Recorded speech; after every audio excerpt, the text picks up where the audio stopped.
2026년 1월 아비트럼에 정말 엄청난 이벤트가 다가오고 있는데요. 수십억 달러 규모의 토큰이 한꺼번에 풀리는 바로 이날. 과연 시장은 어떻게 반응할까요? 오늘 이 거대한 미스터리를 같이 한번 파헤쳐 보겠습니다. 자, 모든 건 바로 이 1,900만 달러. 우리 돈으로 따지면 약 260억 원의 가치가 걸린 질문에서 시작됩니다. 지금 시장은 이 거대한 수수께끼를 풀기 위해 정말 분주하게 움직이고 있죠. 과연 어떤 비밀이 숨겨져 있을까요? 보시는 것처럼 이번 언락을 둘러싼 시각은 정말 극과 극으로 나뉘고 있어요. 한쪽에선 이건 엄청난 기회다 이렇게 말하고요. 다른 한쪽에선 이건 무조건 피해야 할 재앙이라고 경고하고 있습니다. 오늘 저희는 양쪽의 주장을 모두 들어보고 과연 진실이 어디에 더 가까운지 한번 알아보겠습니다. 자, 그럼 본격적으로 이 논쟁의 한가운데로 들어가 보죠. 먼저 아비트럼이 도대체 뭐고 이번 이벤트가 왜 이렇게까지 중요한지부터 확실하게 짚고 넘어가겠습니다. 아비트럼 이걸 쉽게 말하면요. 이더리움이라는 거대한 고속도로에 새로 뚫린 추가 차선 같은 거라고 보시면 돼요. 이더리움의 고질적인 교통체증, 그러니까 느린 속도랑 비싼 수수료 문제를 해결하기 위해 만들어진 대표적인 레이어 2 솔루션입니다. 네, 바로 이 숫자, 9265만 개. 이게 모든 논란의 시작이자 끝입니다. 이 어마어마한 양의 아비트럼 토큰이 시장에 한꺼번에 쏟아져 나올 예정이라는 거죠.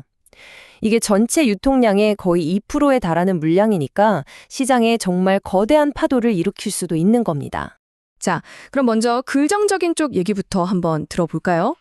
강세론자들은 이번 이벤트를 어떻게 보고 있을까요? 이 사람들은 아비트럼의 미래는 결국 그 기술력에 달려있다고 아주 굳게 믿고 있습니다. 이 슬라이드에 보이는 것들이 바로 아비트럼의 비밀 무기들입니다. 개발자들이 자신만의 블록체인을 레고처럼 쉽게 만들 수 있게 해주는 오비지라던가 더 다양한 프로그래밍 언어를 지원하는 스타일러스 같은 혁신적인 기술들이죠.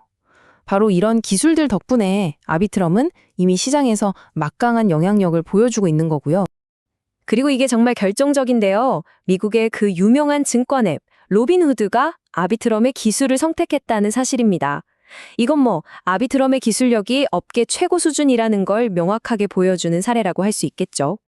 자, 그럼 이제 동전의 뒷면을 한번 봐야겠죠. 반대편에서는 어떤 걱정들을 하고 있을까요?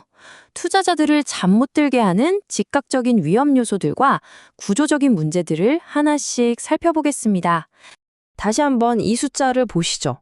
9,265만 개의 토큰. 이 막대한 물량이 시장에 풀린다는 건 아주 간단하게 말해서 공급이 수요를 압도할 수 있다는 뜻입니다. 당연히 가격 하락 압력이 커질 수밖에 없겠죠. 근데 진짜 문제는요, 이게 아비트럼만의 일이 아니라는 거예요. 바로 그 주에 시장 전체에 무려 16억 9천만 달러, 우리 돈으로 2조 원이 넘는 토큰 쓰나미가 몰려옵니다. 그러니까 아비트럼의 언락은 이 거대한 폭풍 속에서 일어나는 하나의 사건에 불과하다는 거죠. 그럼 과거 데이터는 어땠을까요? 좀 아쉽게도 뚜렷한 답을 주진 못해요. 보시는 것처럼 과거 아비트럼의 언락 사례를 보면 언락 직후에 잠깐 올랐다가 금방 하락하고 그 후에야 서서히 회복하는 정말 롤러코스터 같은 모습을 보여왔거든요. 결국 과거가 미래를 예측하는 완벽한 지도가 될 수는 없다는 얘기입니다.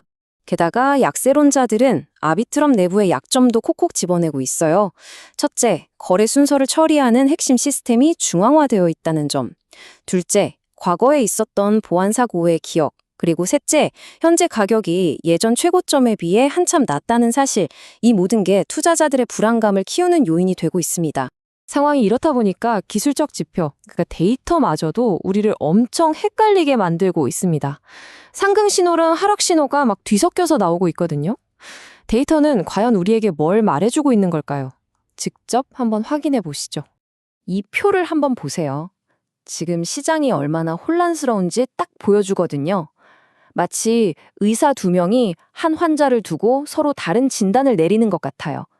이동평균선, RSI, MACD 같은 핵심 지표들이 한쪽에선 사라라고 말하는데 다른 쪽에선 강력하게 팔아라 이렇게 외치고 있으니 말이죠. 이러니 투자자 입장에서는 도대체 누구 말을 믿어야 할지 알 수가 없는 거죠. 그래서 시장의 전반적인 분위기를 딱 한마디로 요약하면 이렇습니다. 긍정적인 신호는 고작 6개인데 부정적인 신호는 무려 20개에 달해요. 데이터가 명확하게 보여주고 있는 거죠. 현재 시장은 기대보다는 두려움에 훨씬 더 가까운 상태라는 걸요. 자, 그럼 이 모든 걸 종합했을 때 우리는 도대체 어떻게 해야 할까요? 이 변동성의 파도를 어떻게 헤쳐나가야 할지 이제 분석에서 실행으로 넘어가서 여러분의 투자 스타일에 맞는 전략을 같이 한번 짜보겠습니다. 먼저 단기, 그러니까 언락 직후 1주에서 4주 사이를 볼게요. 이때는 정말 거친 파도가 예상되거든요. 그래서 섣불리 뛰어들기보다는 한 발짝 물러서서 상황을 지켜보는 관망 자세가 현명해 보입니다. 만약 투자를 고려하신다면 예상치 못한 하락에 대비한 안전벨트, 즉 위험관리 전력은 무조건 필수입니다. 그럼 좀 더 길게 3개월에서 6개월 정도를 보는 중기적인 관점에서는 어떨까요? 이때는 폭풍이 좀 잠잠해지길 기다리는 전략이 필요합니다. 시장이 새로운 공급 물량을 다 소화하고 안정을 찾아가는 신호가 보일 때 마치 바닥을 확인하고 조심스럽게 발을 내딛는 것처럼 분할 매수를 고려해 볼 수 있겠습니다. 마지막으로 1년 이상 아주 길게 보시는 분들이라면요. 단기적인 파도에 흔들릴 게 아니라 아비트럼이라는 배 자체가 얼마나 튼튼한지에 집중해야 합니다. 다시 말해 기술력과 생태계 성장이라는 근본적인 가치를 믿는다면 오히려 시장이 하락할 때를 좋은 씨앗을 심는 기회로 삼아서 꾸준히 모아가는 전략이 유효할 수 있다는 거죠. 자, 지금까지 아비트럼 토큰 언락이라는 이 거대한 퍼즐을 함께 맞춰봤습니다. 긍정적인 전망과 부정적인 우려, 그리고 혼란스러운 데이터까지 전부 다 살펴봤죠. 이제 정말 마지막 질문 하나만이 우리를 기다리고 있습니다. 결국 모든 건 이 질문 하나로 모아집니다. 과연 아비트럼의 압도적인 기술력이 단기적인 시장의 공포를 이겨낼 수 있을까요? 이 질문에 대한 답은 오직 시간만이, 그리고 2026년의 시장만이 우리에게 알려줄 겁니다. 여러분의 생각은 어떠신가요?